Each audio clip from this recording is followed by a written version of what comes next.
प्रणाम भोजपुरी श्रोता, स्वागत है आप लोगों को पीएस न्यूज में। दोस्तों तो कैसे हैं दोस्तों, आई होप आप सभी ठीक ही होंगे। दोस्तों तो देख सकते हैं दोस्तों, 5 स्टार पवन सिंह का कोलकाता स्टेज शो है। आखिर फैंस से अपने क्या बोल दिया कि हड़कंप मच गई फैंस के बीच। देखिए, आप लोगों ने ही गायक बनाया और आप लोगों ने ही नायक बनाया।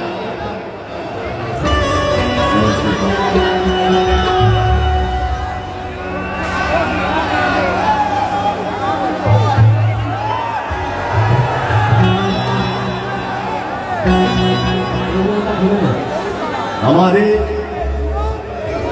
जिस बड़े भाई के आशीर्वाद से हम आप लोगों के बीच में आ पाए हैं, उस भाई का नाम है अतुल सिंह जी।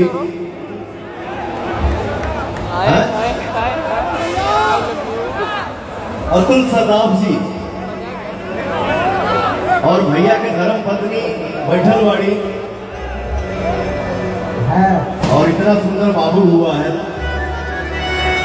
उस बाबू के लिए दुआ है कि भगवान उसको जीवन में हर खुशी दी और ऊंचाई की हर पद को वो हासिल करे।